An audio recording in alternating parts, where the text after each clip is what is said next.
começar falando então sobre a simulação, a importância de usar os simuladores, porque hoje é um evento de tecnologia e a gente quer esse olhar para todas essas áreas. Na defesa, qual que é a importância?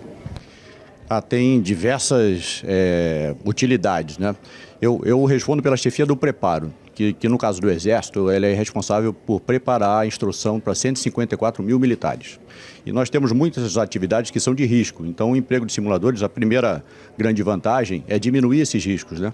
Quando a gente simula, por exemplo, uma tropa em ação contra uma outra tropa fictícia, eu consigo ver ações e reações usando simuladores sem expor a tropa aos riscos inerentes à atividade. Isso acaba facilitando e também gerando um treinamento mais rápido e mais prático, seria assim? Porque o realismo ele é incrementado com a simulação, né? Se a gente pegar nos primórdios, vamos lá, as tropas paraquedistas aqui do Brasil. Aqui no Rio mesmo nós temos um centro de instrução que usa simuladores analógicos, a gente brinca, né? Então, desde a década de 40, quando essa atividade começou aqui no Brasil, existem aviões falsos em que o paraquedista ele simula em solo o que ele vai fazer a bordo, o procedimento que ele vai ter que saltar, enfim, isso lá no passado, né, há 80 anos. Com o advento da tecnologia, o emprego de simuladores mudou exponencialmente. Então, a gente tem 3 modalidades básicas de emprego de simuladores. A gente chama de simulação viva, quando pessoas reais, utilizando equipamentos reais, usam sensores, muitas vezes eletrônicos, para justamente simular esse confronto entre tropas oponentes.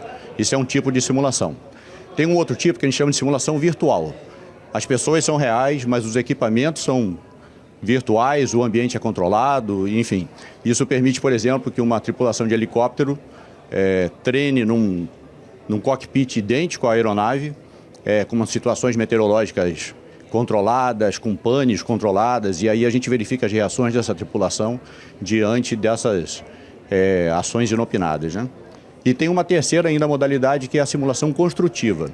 A gente testa basicamente os comandantes das tropas. Então, pessoas reais comandam tropas simuladas. E aí planejam, por exemplo, as suas manobras e a gente vê como essas manobras teriam efeito uma diante da outra, né, do oponente. Então, tem uma série de vantagens do emprego dessa tecnologia.